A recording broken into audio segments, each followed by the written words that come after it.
morning.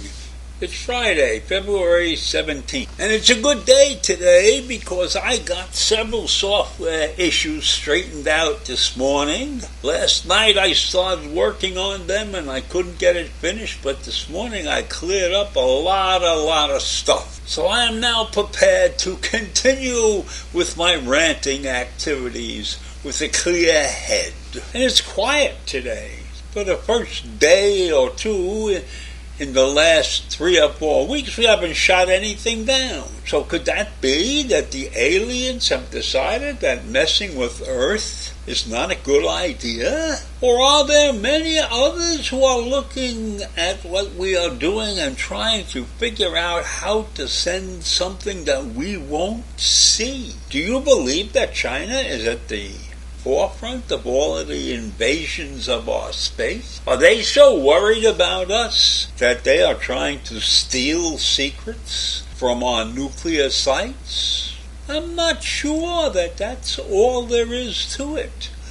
Maybe this is a deliberate campaign to keep us busy looking at the sky and not looking down and seeing what's happening around us. Right? The latest news is that the White House, in those recent 3 unnamed objects that the U.S. has shot down, may have had a commercial use or some other benign purpose beyond spying. What could it be? Is there such technology that we have in this country that is not available to the rest of the world?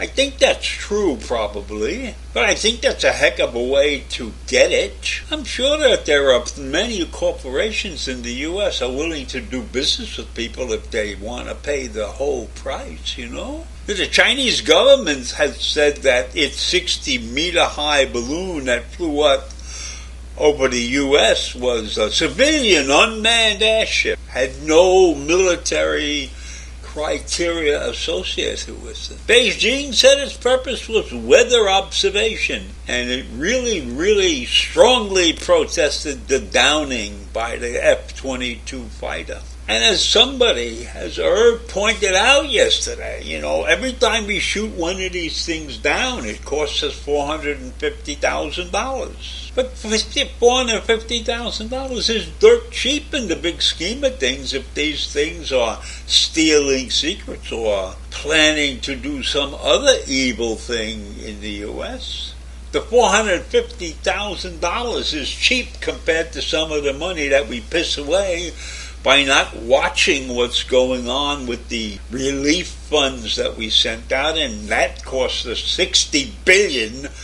That's a lot more than $450,000. So China and the U.S. have fierce disagreements about the balloons. And China's not limited to space areas close to the continental U.S. There are many of our national security analysts who believe that a futuristic unit of the People's Liberation Army created on the order of President Xi Jinping could be behind all these operations. Now that unit that's called the PLA was formed in 2015. It's a secretive strategic force, and it has command-level organization established to centralize its strategic goal. And that goal is to overtake the world in cyberspace, in electronic and information communications, and psychological warfare. They have missions and capabilities assigned according to the Pentagon in its latest report to U.S. Congress. So we're watching China very closely, and I have a feeling that we have not missed the boat, so to speak. And we must recognize that China is watching us very closely. They want to be number one in the world, and they are watching everything that we do. And these balloons are just probably one of the methods that they are using. So this may go on for a long time, spying on one another. But it's a lot better than shooting at one another. And so we have improved our technology to the point that we block everything. Everything on that balloon that it was trying to transmit was blocked. And I am sure that we are going to continue our blocking exercises, and we are getting more and more sophisticated. And I believe that part of the reason that we found these other three objects, alien objects floating around out there, is because we fine-tuned our radar to pick up smaller and smaller items. So who knows what we're liable to find out with this new radar setup. And let's hope it's not overwhelming. Let's hope we don't get tied up in looking into space forever and ever and we miss what's happening on the ground.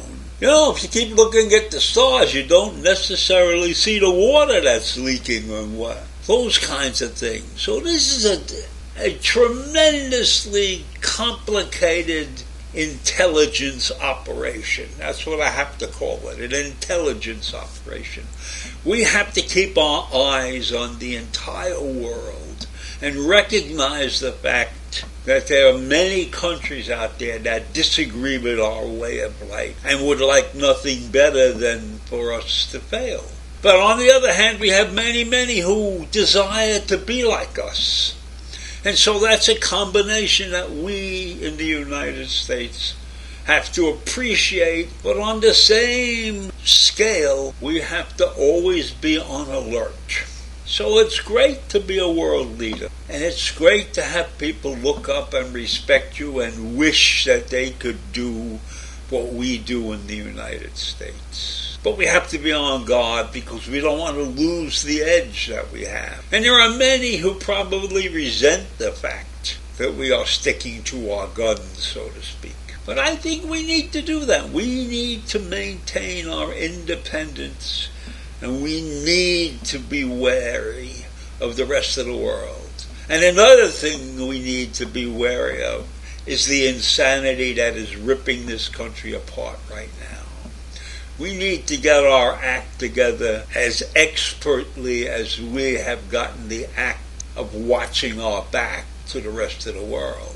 We need to start watching our back inside the country here. We need to figure out how to meld our diverse ideas into something that is a powerful force to help us move forward into the future. So I've gone all over the map this morning, and I'm happy about that. And I got it off my chest.